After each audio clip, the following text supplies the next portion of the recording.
কক্সবাজারের ভারোয়াখালীতে ক্ষুদ্র ঋণ সংস্থার এক কর্মীকে উদ্ধারে গিয়ে র্যাবের সাথে ডাকাত দলের গোলাগুলির ঘটনা ঘটেছে। এ সময় গুলিবিদ্ধ হয়ে নিরীহ এক কৃষক নিহত হয়েছেন। সোমবার রাত 8:45টার দিকে ভারোয়াখালী মুরাপাড়ায় এই ঘটনা ঘটে। র্যাবের দাবি, ডাকাত দলের এলোপাতারি গুলিতেই কৃষক গুলিবিদ্ধ হতে পারে। র্যাব বলছে, ডাকাত দল পালানোর সময় এলাকাবাসীর সহযোগিতায় পিছু নিয়েছিল র্যাব। এ সময় সেনাবাহিনীর প্রধান ফরহাদ সহ ও সঙ্গীরা র্যাবকে লক্ষ্য করে গুলি ছুঁড়ে। এতে কয়েকজন র্যাব সদস্যও আহত হয়েছে।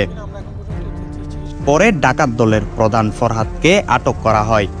উদ্ধার করা হয় অপহৃত এনজিও কর্মীকে।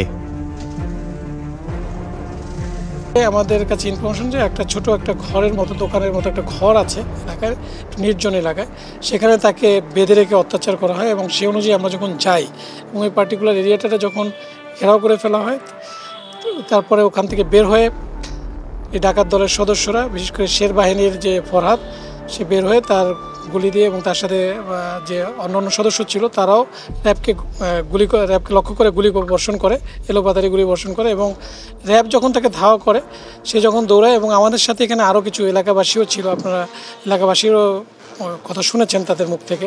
এলাকাবাসীও আমাদেরকে সহযোগিতা করে তাকে ধাওয়া করে। যখন ধাওয়া করা হয় তখনও তারা গুলি বর্ষণ করে। আমরাও র্যাবের তরফ থেকে র্যাবের থেকেও কিছু গুলি বর্ষণ করা হয় তাকে করার জন্য। তো উভয় পক্ষের গোলাগুলিতে আমাদেরও একজন র্যাব সদস্য আহত হয় এবং ওখানে আরও কয়েকজন সদস্য আহত হয়, যারা বর্তমানে এই কক্সবাজার সদর হাসপাতালে চিকিৎসাধীন অবস্থায় আছে। এই ছিল। এবং আমরা যে জিম্মি যাকে করা হয়েছিল, যে মাসুদ নামের যে প্রত্যাশী এনজিও কর্মী মাসুদ, তাকে আমরা মুমূর্ষু অবস্থায় তাকে উদ্ধার করা হয়েছে।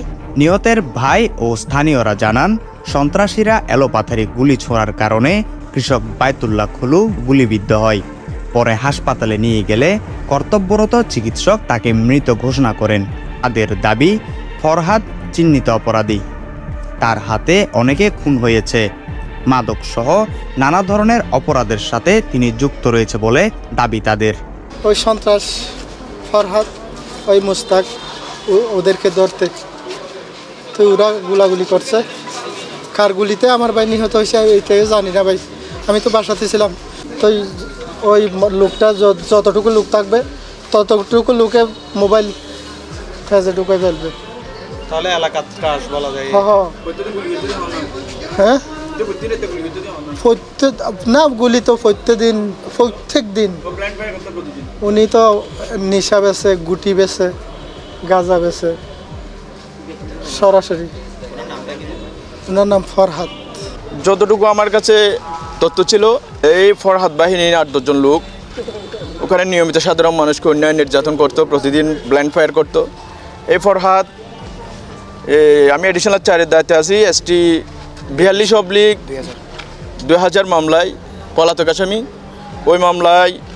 ওই মামলাটা হচ্ছে যে উনি ফানিছড়া বাজারে ওনার কাজিন বাবুলকে দিন দুপুরে চুরি মেরে হত্যা করেছিল।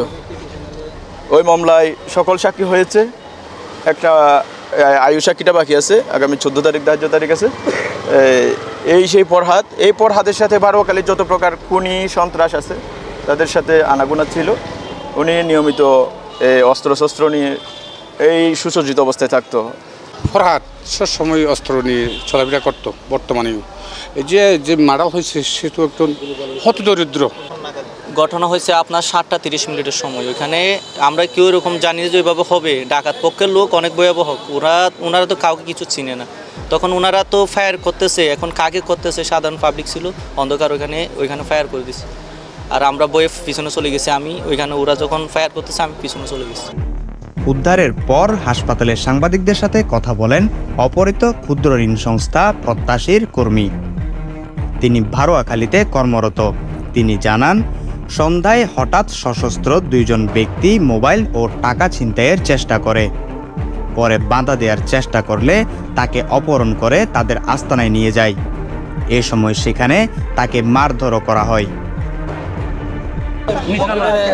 একটু আগে থেকে বলতেছে তোর এখানে কি, এটা বলি দুটা মানুষে আবার বাঁধি বলতেছে মোবাইল দিয়ে টাকা পয়সা আমি দিনের মাধ্যমে পরে একাধারে মারধর করছে। তারপরে বাঁধে রাখছে, গুলি করতে চাইছে, অনেকগুলো মারছে। নিহত কৃষক বায়তুল্লাহ খুলু ভারোয়াখালীর সৈয়দুল হকের ছেলে। এই ঘটনার পর থেকে নিহতের পরিবারে শোকের মাতম চলছে। News desk, CCN।